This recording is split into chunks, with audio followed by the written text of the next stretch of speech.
রান্নাবান্নায় সবসময়ই এক্সপার্ট ছিলাম, কারণ হচ্ছে ছোট থেকেই রান্নাবান্না করতে হতো। মা অসুস্থ ছিল, বাবা বাসায় থাকতো না, ভাইদের জন্য রান্নাবান্না সব নিজেরই করতে হতো, কারণ আমার মা ব্রেন স্ট্রোক করেছিল সেই ছোটোকালে। তো রান্নাবান্নায় সবসময় পটু ছিলাম, আর কারো থেকে রান্না শিখিনি, নিজে নিজে একা একা শিখেছি, বা হচ্ছে মাসির মুখ থেকে শুনেছি, বা আমার বাবা বলে গেছে যে এভাবে এভাবে রান্না করতে হবে। তো ছোট থেকেই রান্নাটা আমি শিখে নিয়েছি, মোটামুটি যেভাবে একটা সংসারে রান্না করতে হয় সেভাবে রান্না করতে পারি। তো খাওয়া দাওয়ার যে রেগুলার মশলাটা দিতে হয় সেগুলো দিয়েই আমি রান্না করি, অন্য কোনো মশলা তেমন একটা অ্যাড করি না, যেহেতু স্বাভাবিক রান্না নিজে থেকেই শিখেছি। আর এখানে এসে একটু একটু আরেকটু শিখছি ভালোভাবে।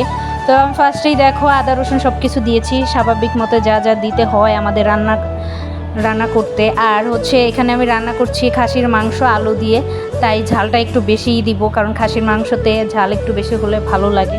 তো দেখো আমার মশলাটার জন্য কষানোর জন্য আমি জল দিয়ে দিয়েছি, আর জলটা কষিয়ে তারপর হচ্ছে আমি মাংসগুলো দিয়ে দিব, আলুগুলো দিয়ে দিব।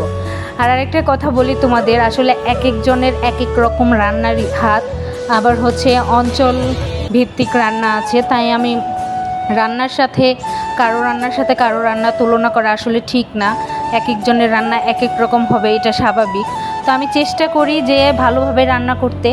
আর আমি যেহেতু একা একা রান্নাটা শিখেছি, তার জন্য আমি নিজের মতো করেই রান্না করি। এখন আমি এটা ঢেকে দিব, আর ঢেকে দিয়ে যখন এটা গরম হয়ে যাবে নাড়াচাড়া দিয়ে তারপর এতে আমি ঝোল দিয়ে দিব।